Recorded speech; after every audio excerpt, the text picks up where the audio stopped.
Gente, Raúl Sánchez Cedillo es un filósofo, escritor, analista geopolítico, activista. Cuando digo activista me refiero a pacifista, feminista, ecologista, autor de innumerables ensayos, de columnas y de libros como Esta guerra no termina en Ucrania, que tienen que leerlo, como Lo absoluto de la democracia, como Contrapoderes, como Cuerpos máquinas, como Transindividual, etc. Raúl es colaborador habitual en medios alternativos como Canal Red. Escribe en Diario Red. Les dejo el enlace para que vean en la descripción y que además lo sigan en Twitter, porque realmente sus artículos básicamente son clases pedagógicas magistrales de una cantidad de temas que nos interesan, que nos preocupan, que nos afectan y que muchas veces no entendemos.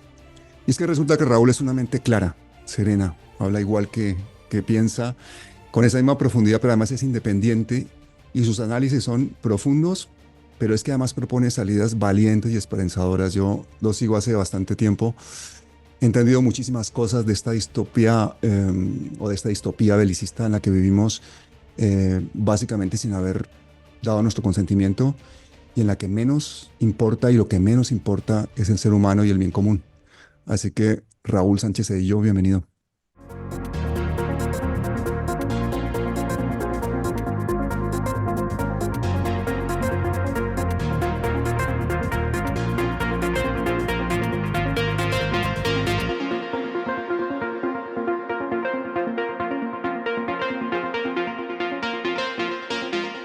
Muchas gracias, Pablo. No te voy a desmentir, quedaría mal los elogios que has hecho, pero sobre todo me considero un activista y entonces es un placer hablar contigo, que sé que tienes una historia de activismo y una historia, pues como tantas colombianas, pues de resistencia, ¿no? Es Sí, un placer. y hemos compartido algunas luchas aquí también con el 15M, con muchas cosas. Yo llevo 30 Exacto. años en España también, o sea que cuando he dicho que venías al programa, le preguntaba a alguno de los más cercanos colaboradores, a algunas de las personas con las que más tengo intercambio del canal. Mira, por ejemplo, aquí hay una persona que me pregunta, oye, ¿por qué la derecha internacional se pone al lado de un Estado que comete un genocidio? ¿Por qué? Bueno, porque ese Estado es un Estado colonial. El Estado de Israel eh, durante mucho tiempo pues, fue una tesis sospechosa, ¿no? Considerada antisemita, ¿no? Hasta que la enarbolaron y la documentaron pues, los nuevos historiadores israelíes, ¿no? Ilan Pape, Avi Shlaim y todos, ¿no? Es decir, cuando se compara Israel con Sudáfrica, no es una comparación traída por los pelos, sino que tenemos un mismo fenómeno que también es el de Estados Unidos, ¿no? Mm. Y que en inglés pues lo llaman settler colonialism, ¿no? O sea, como el colonialismo de gente que llega escapando de, de sus imperios, ¿no? O de, en el caso estadounidense, pues esos protestantes y, ¿no? Luteranos, etcétera, del Mayflower y que llegan pues perseguidos por la corona inglesa.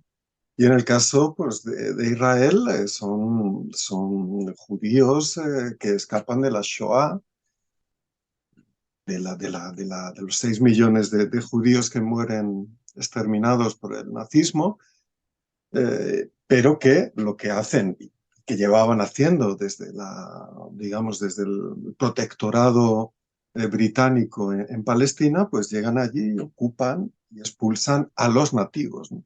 Es decir, siempre hay y por eso funcionan también las narrativas nacionalista blanca estadounidense, ¿no? De los padres fundadores y la legitimadora de Israel de los judíos de la Shoah, ¿no? Porque de facto escapan de una opresión, pero para exterminar a los Boers holandeses lo mismo, fueron derrotados por los británicos, etcétera, pero generaron pues varios genocidios de poblaciones y luego un estado de apartheid, ¿no? Entonces está muy vinculado a la colonialidad occidental y lo que pasa es que, bueno, pues la Shoah, el nazismo, ha sido un evento tan definitorio del siglo XX y de nuestra contemporaneidad, que esa narrativa, esa retórica, pues ha hecho que los palestinos siempre hayan sido vistos con sospecha, ¿no? Pero, digamos, eso se ha acabado.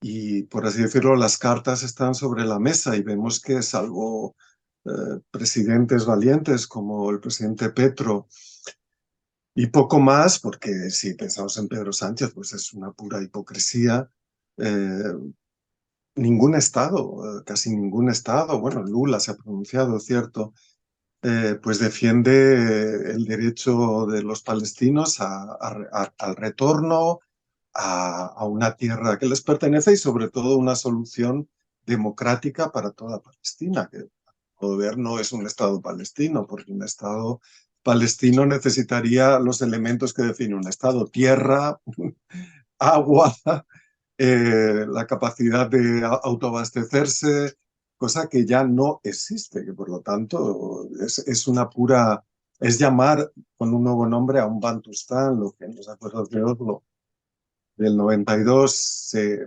configuró como Autoridad Nacional Palestina, es decir, no un Estado, sino un ejercicio legítimo del poder sobre una concesión de territorio de Israel. Ahora sería lo mismo, pero con las digamos, con el reconocimiento de Estado, que por otra parte no va a suceder, porque ya eso es imposible.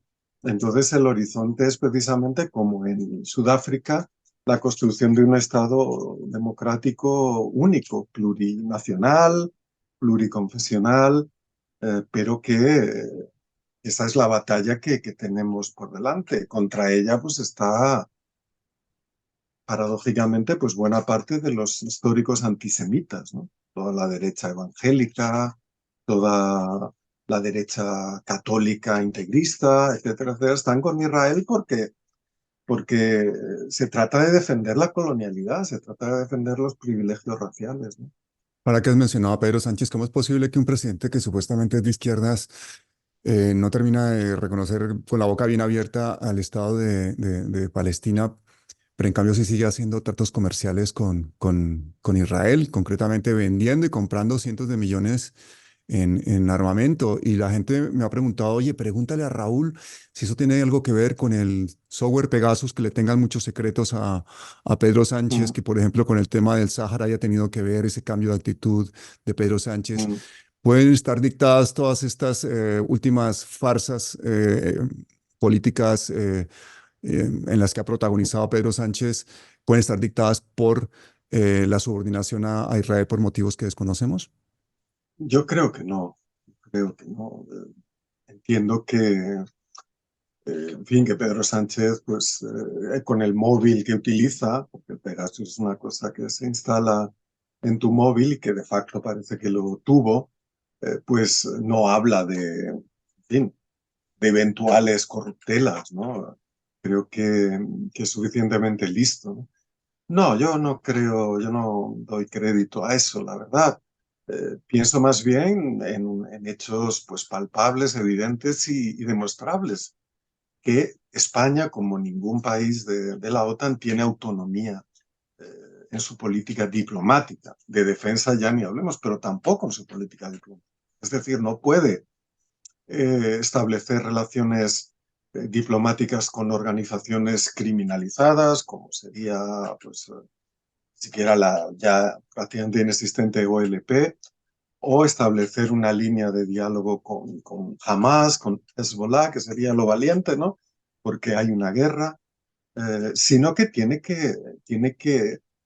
el único margen que tiene, pues es un margen retórico, un margen puramente para la galería interna, para que no pues, pierda votos, básicamente, o no se deslegitime. Pero la realidad es que la seguridad es una seguridad imperial, es una seguridad de bloque atlántico, y ningún elemento de la diplomacia puede ser independiente de esas dinámicas de estrategia de seguridad. Es lo que yo he llamado el régimen de guerra, ¿no? Es decir, a medida que la retórica ha tenido que acompañar a una realidad de guerra, es decir, en ese interregno entre el final de la Guerra Fría y la actual guerra en Ucrania, el genocidio en Gaza, pues hemos tenido, en Europa estoy hablando, hemos tenido la guerra de Yugoslavia, ¿no? Hemos tenido la Segunda Guerra de Irak, a la que sí se opuso buena parte de la Unión Europea, al menos Francia. Recordemos que estaba Aznar, el criminal de guerra, ¿no? Amigo de Uribe, amigo de todos los criminales y genocidas del mundo, ¿no? Incluido el expresidente Bush. Pero Francia se opuso. Ahí esa fue una guerra completamente ilegal contra el mandato de Naciones Unidas, ¿no? Eh, Ahora los márgenes retóricos implican tomar acciones reales, ¿no? Generar una disidencia, generar una ruptura, ¿no? En el sistema de estados, y eso Pedro Sánchez no lo va a hacer en absoluto porque sería un reto que no quiere asumir. Pedro Sánchez es un presidente que asume el statu quo absolutamente y que en todo caso, aparte de sus ambiciones personales, pues quiere hacer una política de centro-izquierda mientras se pueda. ¿Qué significa mientras se pueda? Pues mientras los extra beneficios corporativos, los niveles de empleo que se crean en España a partir de los fondos Next Generation de la comunidad de la Unión Europea, de la Comisión Europea tras la pandemia, pues permiten pues, tasas de crecimiento que inevitablemente pues, se traducen en más empleo. Eso es la única cuestión. Y por lo tanto en mayores entradas fiscales, etcétera, etcétera. Ya estamos en la fase en la que eso ya no es posible y por lo tanto la retórica tiene que vivir de sí misma, tiene que vivir de expedientes, de mañana, mañana, mañana. Recordemos que Pedro Sánchez lleva diciendo que reconocerá el Estado palestino desde 2015. Van a cumplirse 10 Sí, años. increíble. Y casi sale de la presidencia el otro día, tras su extraño suceso, ¿no? En el que se planteó dimitir, y obviamente sabemos que eso no va a suceder, ¿no? Podemos llamar hipocresía, pero a mí me parece que es básicamente el juego de lo político bueno, pues en casi todos los países del mundo, ¿no? Los límites de la lucha de clases, los límites de las luchas emancipadoras son terribles, ¿no? Es decir, tenemos que protestar para que no muera tanta gente en España, estoy hablando, masacrada en Melilla, ¿no? O en Ceuta, para que no los maten como perros a las personas, ¿no? Tenemos que protestar para que no destruyen la vida de personas a través de medios pagados por los gobiernos de derecha. Tenemos que protestar para que no haya un comercio de armas en un genocidio que está siendo procesado en la Corte Internacional de Justicia, y no digamos ya con respecto a la redistribución de la riqueza. Es decir, que estamos en un momento del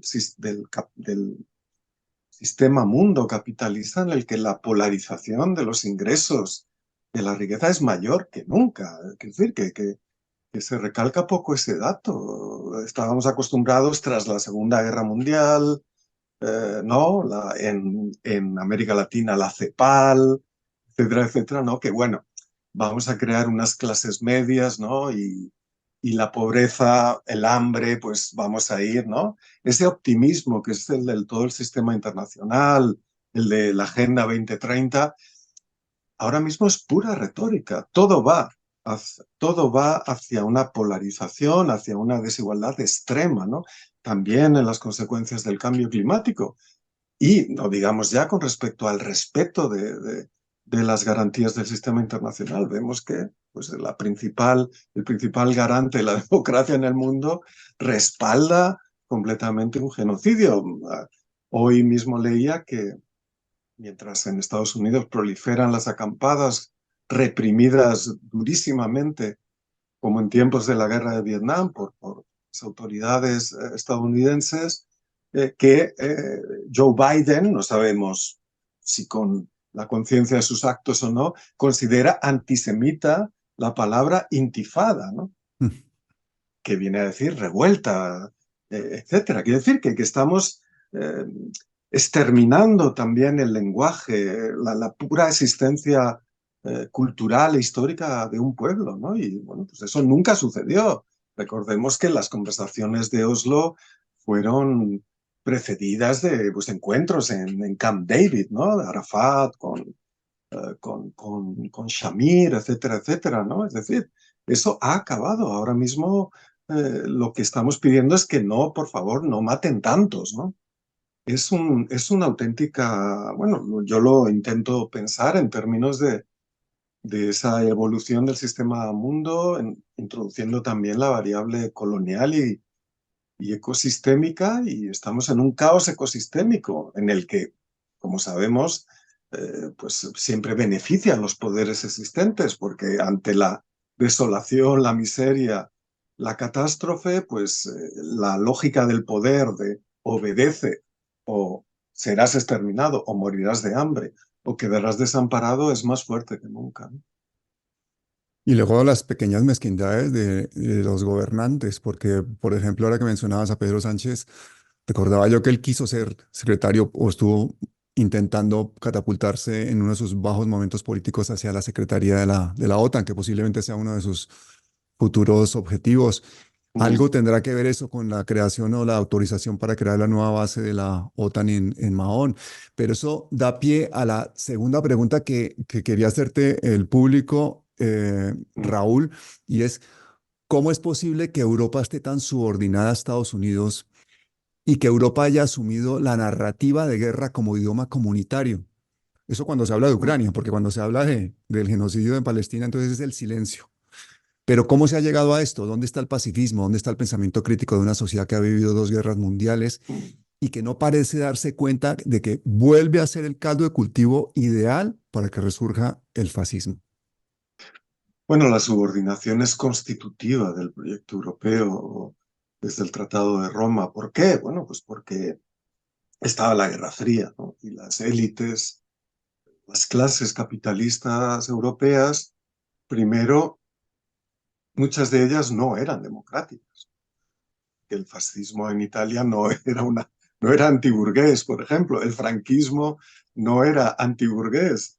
Eh, el salazarismo. El otro día celebrábamos la Revolución de los Claveles, ¿no? El 50 aniversario. En Portugal no era antiburgués. En Grecia la dictadura de los coroneles o de Metaxas antes no lo era. Es decir, tenemos una Europa que en su flanco sur era o regímenes dictatoriales, fascistas y luego pues digamos fascistas encubiertos, y, por no entrar en esas polémicas. Y en el caso de Italia, después de la caída de la URSS, supimos que había estado siempre subordinada, que era una democracia limitada. Es decir, que si el Partido Comunista de Italia hubiera ganado por el 50%, porque de otra manera hubiera sido imposible que gobernara, pues hubiera habido un golpe como en Chile, ¿no? Recordemos pues del compromiso histórico de Enrique Berlinguer. Era un razonamiento después del golpe de Pinochet contra Allende, ¿no? En el sentido de decir, bueno, es que aunque ganemos, aquí no se puede gobernar, hay una soberanía limitada, ¿no? Y por lo tanto, la retórica que desde los años 50, 60, 70 había en Europa de la Comunidad Europea de Defensa, etcétera, siempre fue eso, pura retórica, salvo en el caso francés. ¿Por qué? Pues bueno, pues porque la figura de Gaulle, ¿no? Más mítica que real en términos bélicos, porque como sabemos, pues Francia se rindió y buena parte de Francia colaboró con el nazismo, colaboró con el exterminio, colaboró en la campaña contra la resistencia, contra el comunismo y el anarquismo.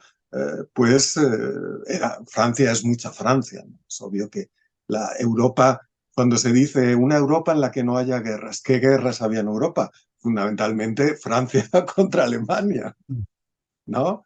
Y entonces, pues esa competencia que aún sigue, eh, pues el republicanismo casi monárquico de Gaulle, pues rompió con la OTAN y luego volvió pues con unos términos de autonomía incluso nuclear. Recordemos que Francia tiene armas nucleares, ¿no? Y por lo tanto, esa autonomía nunca existió. De hecho, la dinámica activa de creación de una periferia en guerra en torno a Europa ha sido una labor activa de Estados Unidos precisamente para profundizar esa subordinación, ¿no? La destrucción de Yugoslavia es un acto conjunto del Fondo Monetario Internacional y del Pentágono. La desestabilización de Rusia, la alianza con las extremas derechas del este de Europa para generar esa presión activa de expansión de la OTAN, ha generado pues, la situación en Ucrania, ¿no? Lo cual no disculpa, obviamente, al régimen oligárquico de Putin, ¿no? Para no entrar en ese tipo de discusión. Estamos en una Mm, lógica entre oligarquías que básicamente son todas anticomunistas, que han crecido sobre la base de la destrucción del sueño emancipatorio del siglo XX, y que hoy pues, practican el chantaje de la guerra. En el caso de Europa, pues dice lo mismo Trump que Biden, pero de distinta manera, ¿no? Trump, como sabemos, dice tenéis que pagar por la seguridad. Biden no lo dice así, pero obviamente pero también tendremos que fuerza pagar. fuerza a que haya un aumento del gasto en defensa, una militarización de la producción, pero por la vía de los hechos, por la vía de haber creado una situación en Ucrania en la que pues, se expande el miedo a que si cae Ucrania, pues parece que, ¿no? Que, digamos que Putin va a llegar a París o va a llegar a las costas de Bretaña, ¿no? Quiere decir, auténticos Mm, disparates que se podrían demostrar, pues, sí, con datos bastante claros, ¿no? También desde el punto de vista demográfico y también desde el punto de vista de que la OTAN pues, tiene poderes nucleares absolutamente apabullantes, ¿no? Y por lo tanto eso no va a suceder, ¿no? Pero eh, la autonomía de Europa es absolutamente estrategia, quiero decir, es absolutamente imposible. ¿Por qué? Porque sus clases dominantes no la quieren. No la quieren porque la defensa cuesta mucho y está mucho mejor subordinarte en un bloque atlántico que tener que pagar la defensa. Y también por otra razón, porque las élites capitalistas europeas no quieren entrar en una dinámica de competencia entre ellas a ver quién tiene más armas, ¿no? Porque si hacemos una defensa europea, pues ¿quién pone más, ¿no? Entonces, ¿quién pondría más? Pues los más ricos. Y eso significaría que de facto serían los hegemones claramente en Europa, ¿no? Y eso reactivaría los viejos nacionalismos, ¿no? Europa es unida si es blanca y colonial, si es atlántica. De lo contrario, deja de ser Europa y se convierte en el viejo sistema de estados que ha creado guerras pues desde la guerra de los 30 años o de los 100 años en el siglo XIV a las guerras civiles europeas, ¿no? Del fascismo, ¿no? Porque, en cierto modo, las dos, la Segunda Guerra Mundial fundamentalmente tiene esa componente de guerra entre fascismo y antifascismo, ¿no?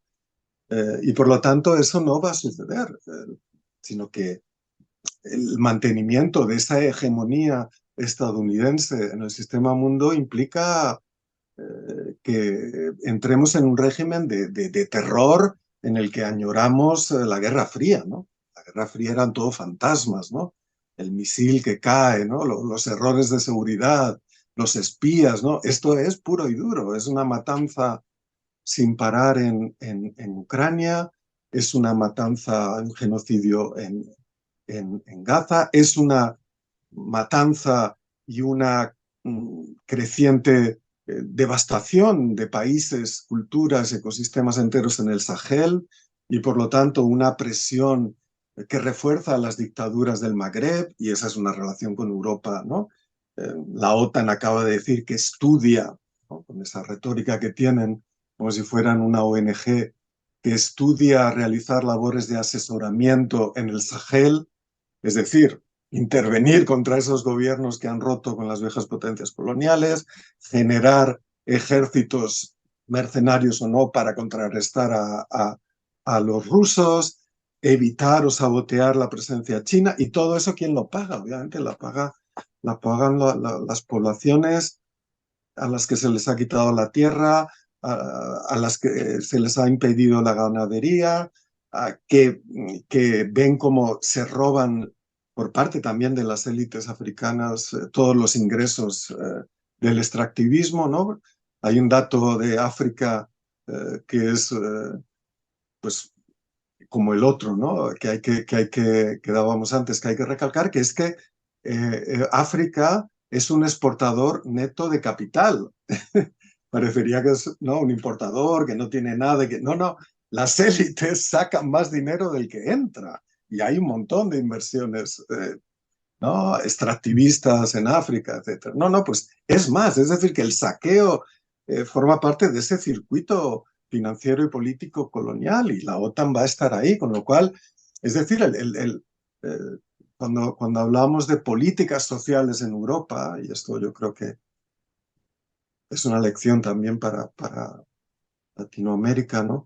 Eh, Estamos hablando de mantenimiento de privilegios coloniales, porque si todo eso no se plantea desde el punto de vista de la justicia global, desde el punto de vista de una arquitectura financiera, comercial, de movimiento de personas completamente distintas, hasta la propia izquierda, y esto es algo que estamos viendo con la guerra de Ucrania, con la hipocresía de Pedro Sánchez, más allá del personaje, lo que hay que ver es esa conciencia dual de las clases medias occidentales blancas que saben perfectamente que en el resto del mundo se vive ya en el infierno y que están dispuestas a mirar por otro lado para mantener su bienestar y también mirar a otro lado para ver cómo se genera grados de ciudadanía que responden al apartheid, ¿no? Como las personas racializadas viven en ese miedo a entrar en el CIE, a ser expulsadas, a ser desnacionalizadas, a perder el permiso de residencia,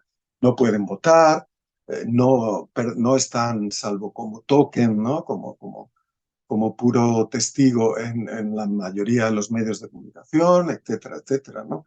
Y yo creo que ese es uno de los grandes, o sea, una crisis ulterior, si ya no había pocas crisis de la izquierda occidental, porque sus propias bases sociales, en la medida en que no abordan esa cuestión del precio de los privilegios de todo tipo, ¿no?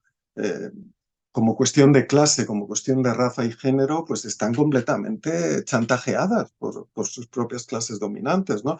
Y a lo que comentabas antes, ¿no?, o antes de que empezáramos a grabar, ¿no?, la cuestión del internacionalismo y el transnacionalismo no es un lujo, no es una cuestión, ¿cómo decirlo?, moral, no es una cuestión de ideales, es una cuestión material, una necesidad absoluta en cualquier rincón del mundo.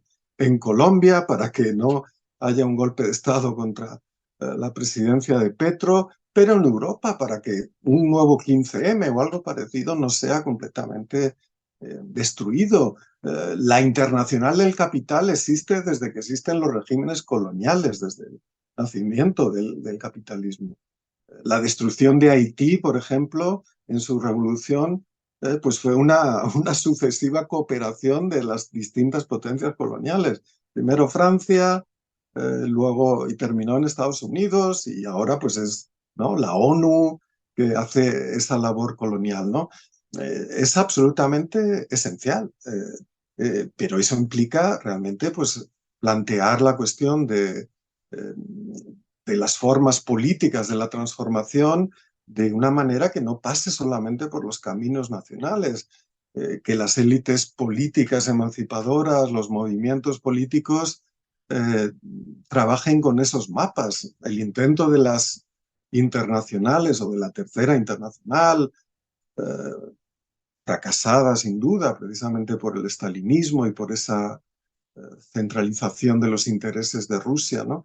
Los foros sociales mundiales, las primaveras o el ciclo político de 2011 han replanteado siempre la cuestión, pero, por ejemplo, en España, como sabes tú, Pablo, pues primó la idea esta del momento populista, ¿no? Es decir, la nación, una especie de peronismo, ¿no?, en España, y centrémonos en que los problemas, decir que los problemas de España es porque hay una casta corrupta, pero el pueblo pues tiene que unirse, etcétera, sin ver que había un problema europeo, ¿no? El régimen de austeridad, la troika destruyendo pues las condiciones de vida y de los servicios públicos en Grecia, en España, en Portugal, en Italia, en lo que eran los PICs, ¿no?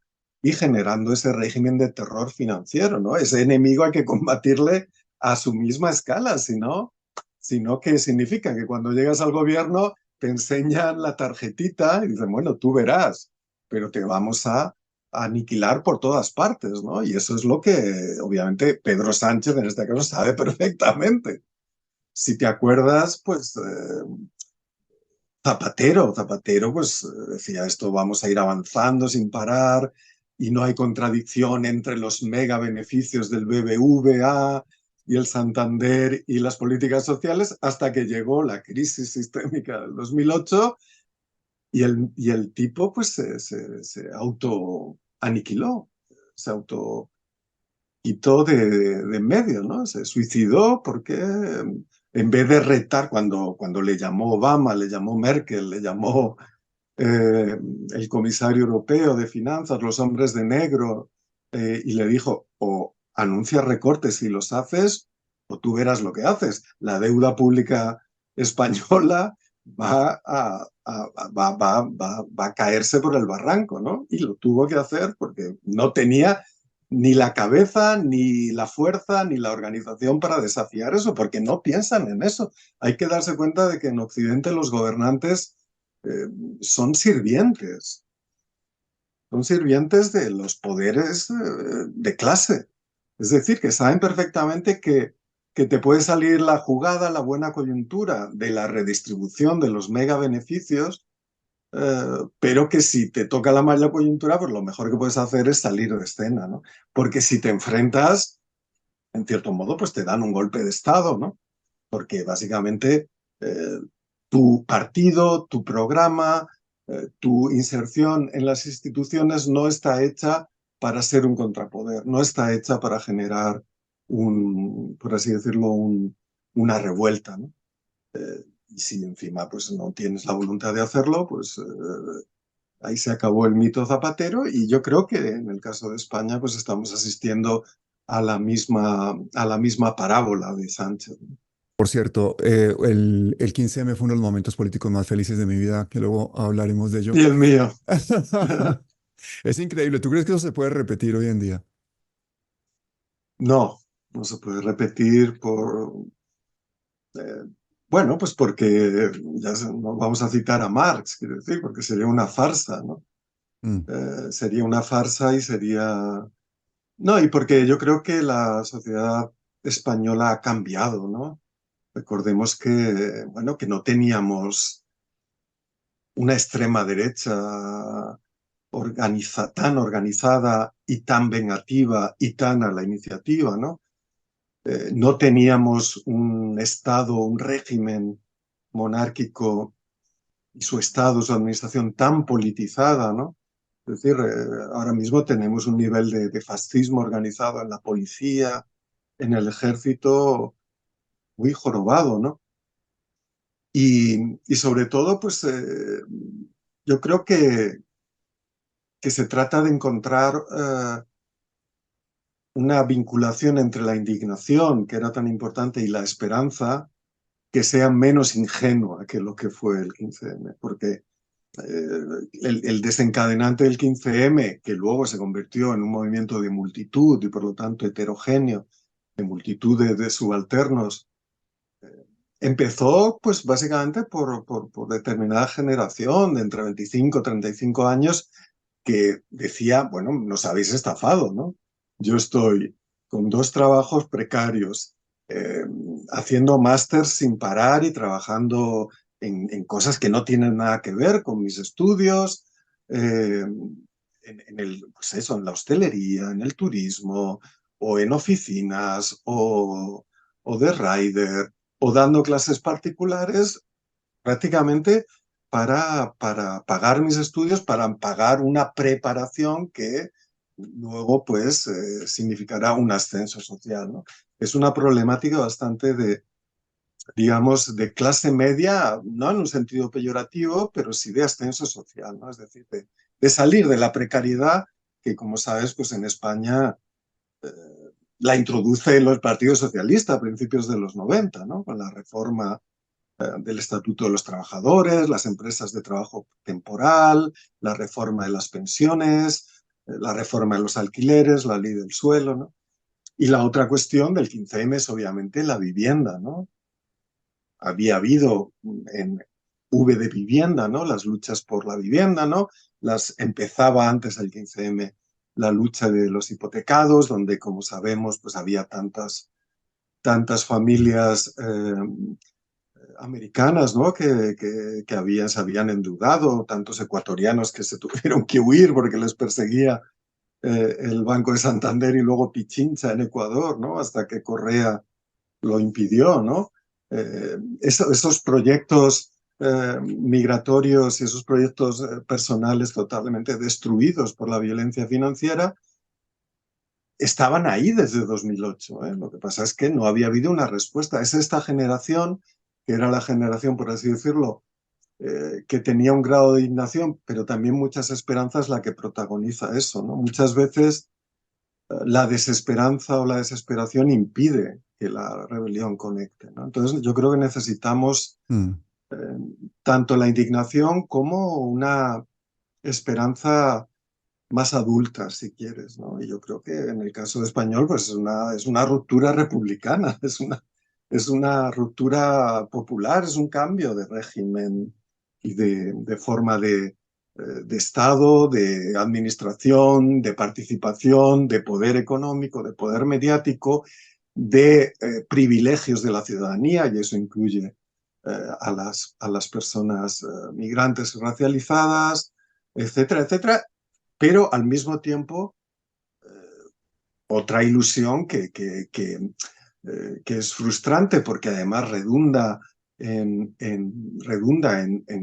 por así decirlo, en argumentos o en actitudes que favorecen la extrema derecha, es esa idea de que España pues, puede resolver sus problemas. No, España está en Europa, España está en un sistema financiero donde BlackRock pues, domina absolutamente y es necesario que ese proceso, como en 1848, como en 1917-19, se expanda por toda Europa y América Latina y el mundo, porque esas relaciones de cooperación, de solidaridad, de fraternidad son determinantes, no son morales, no son solo morales, son tan morales como materiales, son pura fuerza, ¿no? Y eso yo creo que es lo que necesitamos, ¿no?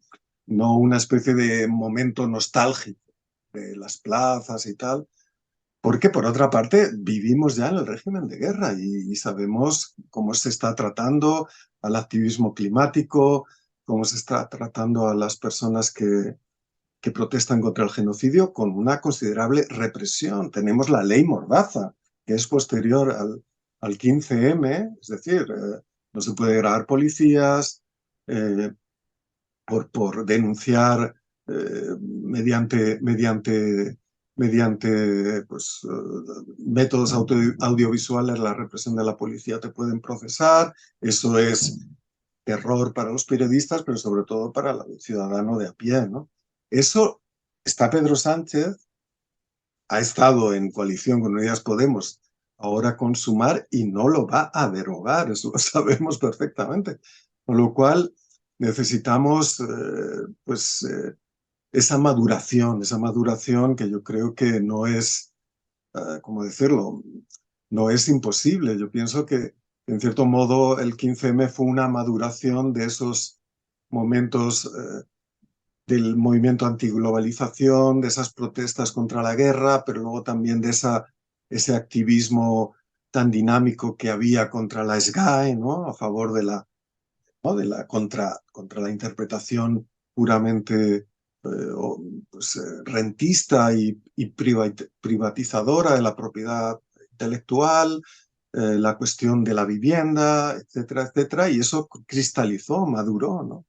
Y yo pienso y creo en esos procesos de maduración de cosas que están sucediendo subterráneamente y que en un punto cristalizan con enorme maduración. Yo creo que la propia parábola de la presencia de un partido político como Podemos y la experiencia catalana, ¿no?, del procés, yo creo que impiden otro 15M, porque, por así decirlo, eh, nos ponen de cara a la realidad.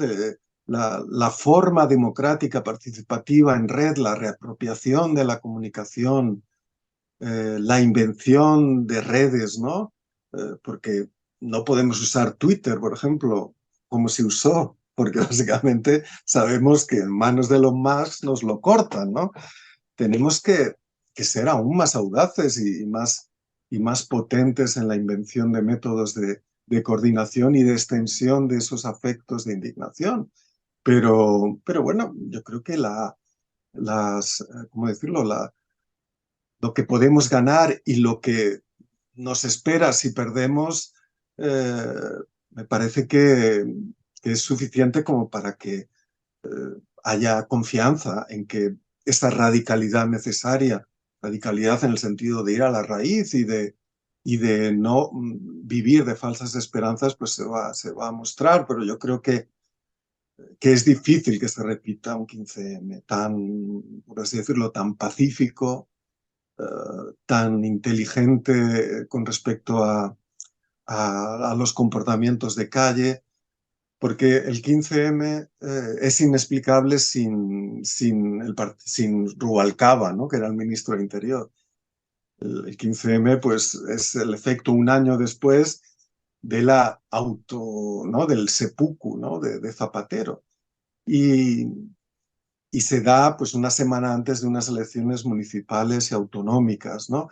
Y por lo tanto, Rubalcaba fue inteligente. El ministro de Interior del Partido Socialista, ¿no?, dijo, bueno, yo voy a ser el candidato del Partido Socialista, porque eso estaba claro, no podía ser otro. Si reprimo a toda esta gente, pues voy a generar ya el hundimiento absoluto del Partido Socialista y además voy a allanar más el camino al Partido Popular y por lo tanto decidió, dentro de unos límites, dejar estar, ¿no? Porque eso fue una negociación fundamental, ¿no? La conquista de la calle, ¿no? Pero si hubiera estado el Partido Popular u otro político del Partido Socialista, ¿no?, mucho más represor, pues no hubiera pasado lo que pasó. Ese proceso de acumulación de fuerza, de inteligencia, de indignación, ¿no? Si lo interrumpes generando rabia, generando, bueno, pues ganas de responder cuando ves pues, una violencia terrible, ¿no? En los primeros días no se hubiera dado. Hubo represión, pero suficientemente, ¿cómo decirlo?, no devastadora como para que la gente pues dijera que no tenía miedo y volviera a la plaza y cada vez más y cada vez más. Eso es algo que también es interesante ver lo que sucedió en mayo del 68.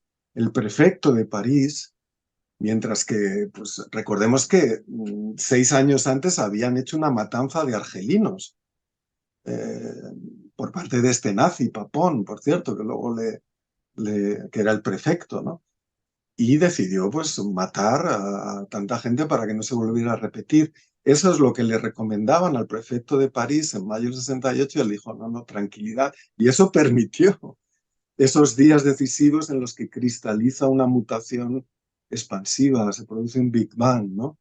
Y eso pues son casualidades, son circunstancias totalmente que definen políticamente lo que es un acontecimiento, ¿no?, respecto a lo serial, lo normal. Pero tenemos que intentarlo, ¿no? En cualquier caso, será un momento republicano, a mí eso no me cabe. Pero ese 15M da lugar, bueno, esa tormenta perfecta del 15M da lugar a Podemos. Llegó a tener Mm. 70 diputados y actualmente tiene 5. ¿Cuál es la autocrítica? ¿Qué fue lo que pasó? ¿Por qué se perdió esa oportunidad después de haber alcanzado esa cuota de poder nunca vista antes por la izquierda? Bueno, yo no he sido nunca militante de Ya Podemos. lo sé, Ahora por eso lo estoy más pregunto. cerca, pues por ética y política, porque Podemos pues, realmente defiende, es el único partido de ámbito estatal que defiende cosas elementales, que no se corrompe y que ha aprendido la dureza de este régimen. Pero, ¿por qué está con 5 diputados? Bueno, hay muchas fases, ¿no? Yo creo que no se puede hacer relato así lineal, ¿no? Yo creo que el problema de Podemos fue que se creyeron su propio relato, quienes iniciaron el proyecto, el relato de que se había generado un momento populista, es decir, que la dialéctica entre arriba y abajo y la vejez y desprestigio de las élites de la transición democrática, ¿no? Y de los partidos fundamentales era tan enorme que podía haber un momento de recambio de élites con un enorme apoyo popular, en un sentido de modernización, de acabar con los privilegios, con la corrupción, y que bastaba lo que Íñigo Errejón llamó una máquina de guerra electoral, ¿no? Durante ese intervalo de 2015-2016 para pues, conquistar el gobierno, ¿no?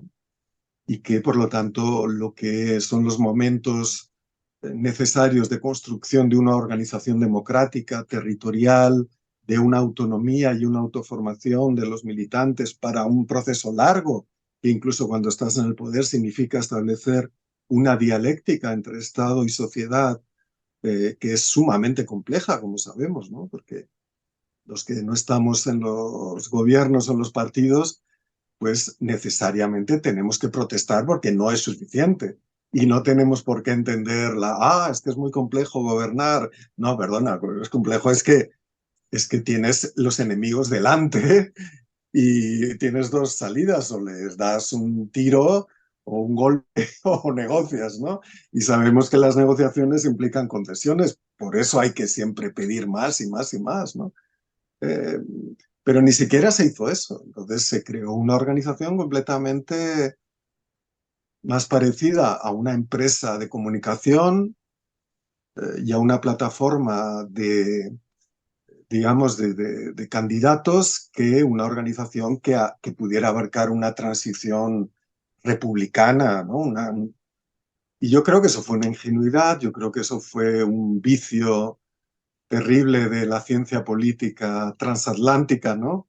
Es decir, Argentina, Mm. España y todos los nuevos gobiernos latinoamericanos, pero sobre todo Argentina, porque ahí el papel de la CLAU y MUF pues fue pasados por el kirchnerismo, es decir, intentar trasladar esas experiencias aquí, pues fue una ilusión, fue un espejismo, y bueno, pues ya sabemos que que esos 71 diputados, en cuanto se colocaron allí, pues empezó la guerra sucia contra Podemos, ¿no? Y eso significó ya otro proceso. Es decir, que, por decirlo sencillamente, quien está hoy en Podemos es la mejor gente.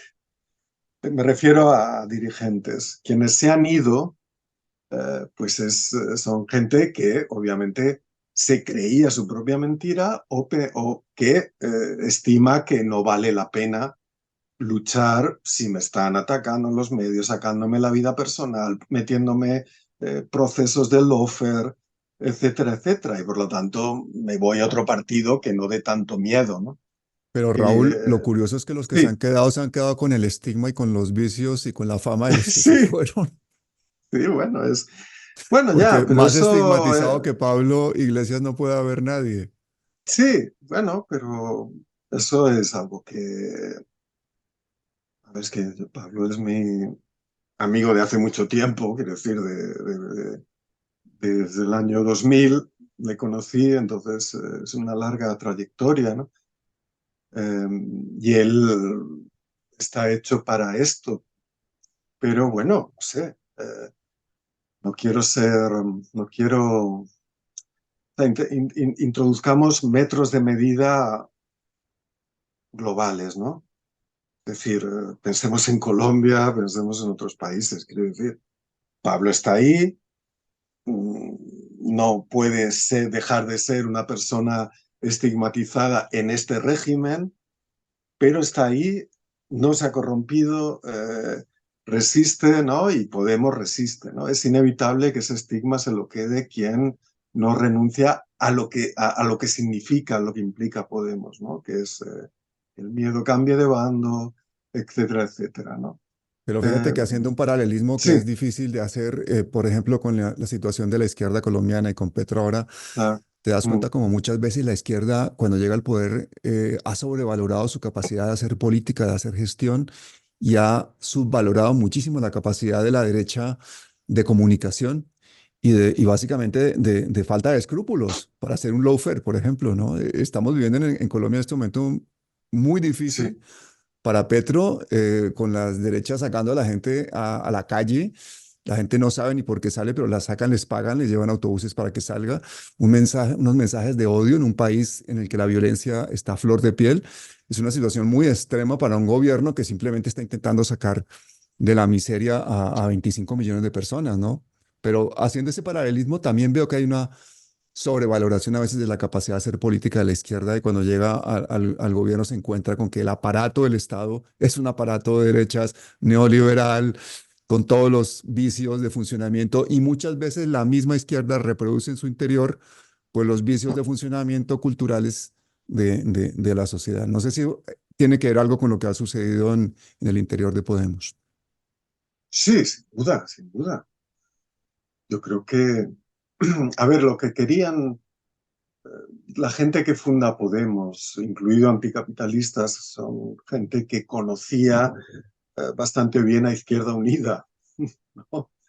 A la Izquierda Unida española, eternamente dividida, eternamente vinculada a un partido comunista que fracasó rotundamente en la transición porque recordaba la guerra civil, pero sobre todo una organización que estaba contenta de ser, ¿cómo decirlo?, de no contar nada, estaba contenta de ser testimonial, sobre todo tras la caída de Julio Anguita, ¿no? Y entonces se quería romper con esa cosa, ¿no? Pero al mismo tiempo, bajo una autoconcepción como, bueno, nosotros somos mejores, somos una élite política de izquierdas que no va a caer en ese burocratismo, en esa incapacidad de impugnar los relatos, los marcos, etcétera, etcétera, ¿no? Eh, claro que había una sobrevaloración de sí mismos y ya cuando es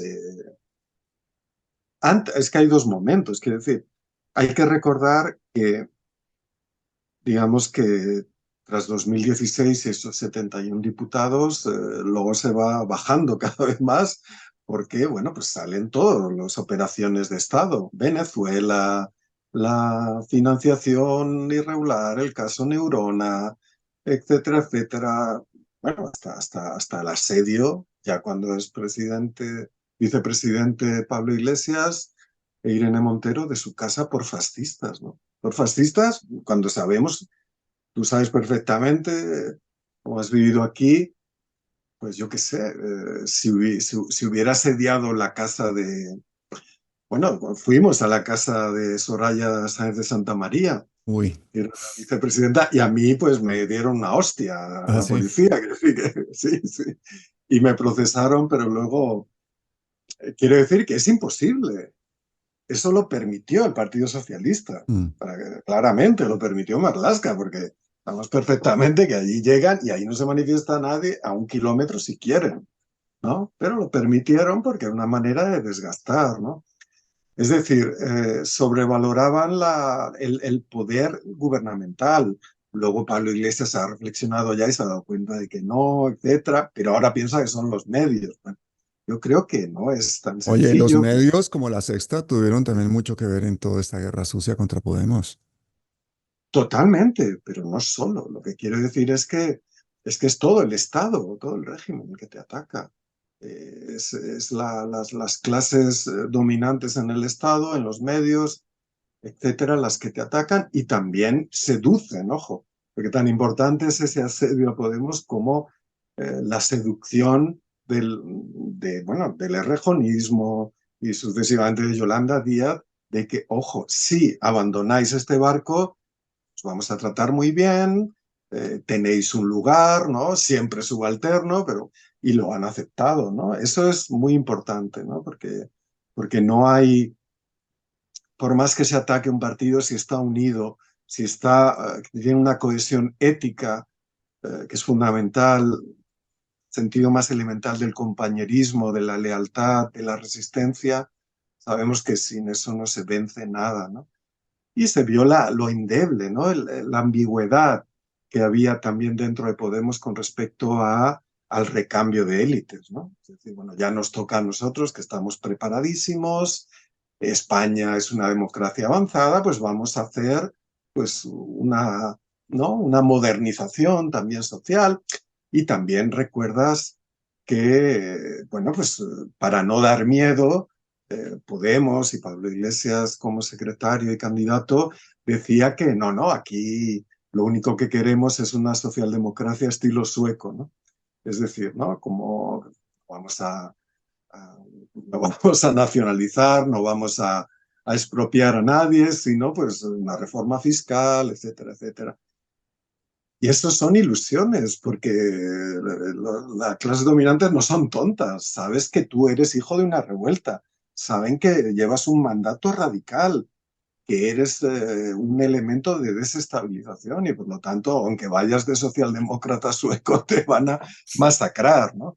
Y por lo tanto, yo creo que ha habido esas ilusiones. Yo recuerdo eh, pues, que Pablo Iglesias decía, bueno, el programa no es tan importante, lo importante es llegar al poder, es decir, al gobierno, y luego pues ya ir haciendo el programa. No, o sea, el programa es esencial y por algo lo decía Julio Mm. Anguita, porque es el vínculo de unión con el movimiento popular. Es lo que te une, es la promesa, es el mandato. Programa no tiene que ser un programa electoral alambicado y aburrido, pueden ser tres cosas, ¿no? Pan, tierra, libertad, ¿no? O paz, tierra y libertad, por ejemplo. Mm. Eh, eh, pero ese es el mandato y en eso te la juegas y si es necesario te procesan, puedes ir a la cárcel o te pueden matar, etcétera, ¿no?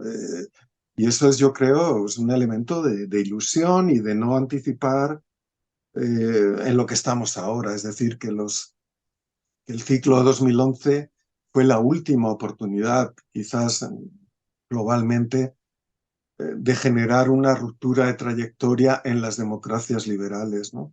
Es decir, en generar una especie de largo proceso de doble poder, si se quiere, ¿no? En la que la guerra, fascismo, la violencia, el genocidio no tuvieran ese papel determinante. Ese proceso fracasó y yo creo que estamos viviendo las consecuencias de ese fracaso porque las élites han dicho, no vamos a permitir más revueltas así. Vamos a generar una realidad, porque se trata de producir una realidad en la que esto no quepa, porque lo que domina es el terror, la resignación, la obediencia y el sálvese quien pueda. Raúl, te preguntan si tú sigues la política o la actualidad latinoamericana, si crees que las experiencias del pueblo latinoamericano, el pueblo español, son extrapolables, si crees que deberíamos tener una unión entre las izquierdas y los progresismos a nivel hispanoamericano, tal como lo tiene la derecha, que deberíamos tener institutos como el Instituto FAES, los institutos transatlánticos, todas estas cosas que tiene la derecha, o El debemos problema es seguir el solamente dinero, el problema reuniéndonos es, para pelear. sin duda, necesitamos institutos, no como FAES, porque eso aparte es un nido de corrupción, pero recuerda el tren de Finlandia de Lenin, ¿no? ¿Quién se lo puso? Se lo puso el alto Estado Mayor prusiano. Es decir, eso nunca hay que, sobre la base de la incorruptibilidad de determinados liderazgos, ¿no? No, antes de demostrar que eres incorruptible, aceptar ese tipo de compromisos, ¿no? Sigo la actualidad, yendo de país a país, ciertamente, ¿no? En función de los procesos. Y me cuesta ver paralelismos, la verdad. Yo creo que un elemento definitorio en América Latina es la colonialidad del poder, ¿no? Es la absoluta patrimonialización del Estado, es la represión brutal a la constitución de una sociedad civil obrera, indígena, feminista. eh, es decir, es el sistema mundo, ¿no? Y hay una cosa que sí que siempre me causa, y yo creo que la respuesta pues quizá la tienen personas como tú y muchas de nuestra audiencia de la que tengo que aprender, ¿no? Que es ¿por qué no prende el proceso de unidad latinoamericana? Es decir, cuando es obvio, absolutamente obvio que no solo las clases populares, sino las élites políticas de la izquierda, del centro izquierda, no estoy hablando, ¿no? Desde el kirchnerismo a Lula, no sé, a, a, a Boric, etcétera, a Petro, eh, por qué no avanza ese proceso, ¿no? Tenemos el Mercosur, pero el Mercosur es una unión puramente mercantil, que además funciona de manera hegemónica respecto al resto de países. No, quiero decir, los proyectos que sí, que en el proceso bolivariano en Venezuela se alumbraron y que fracasaron, ¿no? Desde el ALBA a un banco latinoamericano, etcétera, incluso una moneda común, son absolutamente esenciales, pero también desde el punto de vista estratégico, desde el punto de vista geopolítico, si quieres, ¿no? Ahora vemos que Milei, por ejemplo, bueno, que te voy a contar de Colombia, ¿no? Pero Milei, pues, ha autorizado pues eso, a la flota estadounidense que patrulle por ahí. Es decir, está subcontratando la defensa de Argentina, y estamos hablando de Argentina, ni más ni menos, a Estados Unidos, ¿no? Es decir, yo creo que ese nacionalismo fundador, ¿no? Que tiene tantos cadáveres en el armario, sobre todo indígenas, ¿no? Sobre todo afrodescendientes, etcétera, etcétera, que luego ha sido un elemento que ha funcionado contra la revolución en muchos casos, contra el internacionalismo obrero. Pensemos, no sé, en el Estado Novo brasileño, en muchos elementos del peronismo, etcétera, etcétera, ¿no? Eh, pues ha de ser superado. Para mí esa es una cuestión, debería ser superado. Humildemente lo veo así, porque de lo contrario, en el mundo actual, donde la autonomía, la soberanía financiera no existe para ningún país latinoamericano, eh, fijémonos en lo importante a todos los niveles que es Brasil y cómo mediante el offer y mediante asedio fiscal terminaron con los gobiernos del PT y sobre todo con el gobierno de Dilma, que estaba haciendo una expansión fiscal neo-keynesiana y se generó pues un déficit brutal porque no puedes, si no te unes, porque tú no puedes defender tu moneda, no puedes defender tu deuda, no puedes defender tus exportaciones, no puedes defender ni siquiera tus empresas ni tus derechos sociales sin esa acumulación de fuerza. Pero lo que vemos es más una dinámica tipo BRICS, ¿no? Pero que no es una dinámica democrática. No puedes hacer el BRICS con India, que es un genocida supremacista, Modi, ¿no? Del hinduismo, ni con Putin, ¿no? Eh, pese a todos los mitos, ¿no? De todos los mitos fundadores, ¿no? De San Martín a Bolívar, ¿no? Que no prendan, no sé. Eso es algo que no sé, que no entiendo por qué no prende como proyecto emancipador, socialista, transnacional, feminista, anticolonial.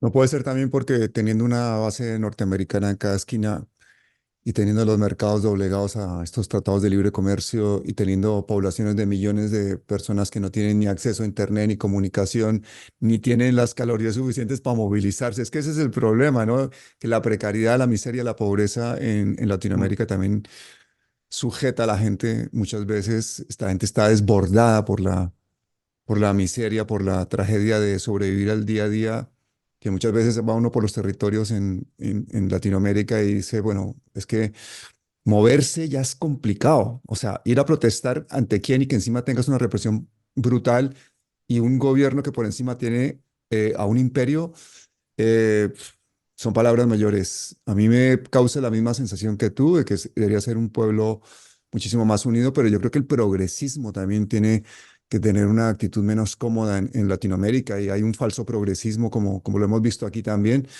y las personas que están activamente colaborando en procesos sociales, la diferencia es que en Latinoamérica los asesinan, los asesinan. Entonces, sí, cuando tú dices posiblemente no sean extrapolables las dinámicas con España, estoy totalmente de acuerdo en eso.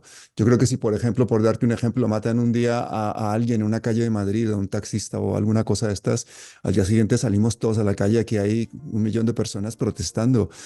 Allí es el día a día de todas las ciudades, de todos los sitios, ¿no? De este tipo de cosas que realmente despolitiza a la gente, tanto la miseria como el neoliberalismo que nos ha atropellado, pero sobre todo la lucha por la supervivencia. Yo creo que y el hambre ha sido unas máquinas de despolitizar brutales. No sé, ¿tú has estado recientemente en Colombia? No, no he estado nunca en Colombia. ¿No has estado nunca en Colombia? Pues Lo llevo como deuda. Sí. Estás invitadísimo. País sorprendente, hermosísimo, la gente más bella del mundo, Raúl. No Los lo más dudo. calurosos y los que Por más quieren los hacer cosas así. colombianos que he conocido en Madrid, sin duda. Bueno, Gente muy Raúl, especial siempre. yo no quiero aburrirte más porque si no, no me vas a aceptar nuevas invitaciones, vas a tener miedo que te llame otro día de No, no, estoy fiesta encantado, Pablo, estoy encantado. y te tenga 2 horas, pero nos has dado una cátedra, de verdad. Que se quedan muchos temas por hablar. Quería preguntarte también por las guerras neocoloniales europeas. Yo he trabajado muchos años en África, lo que está pasando Ajá. con Macron, o sea, se nos quedan 1000 temas. A mí me encantaría que estuvieras muchas veces en Estoy Palabras a tu Mayores. disposición. Mil Estoy a tu gracias. disposición. Mil gracias. Te Muchas mando un gracias a abrazo muy ti. fuerte y hasta siempre. Gracias a ti, un abrazo, Pablo.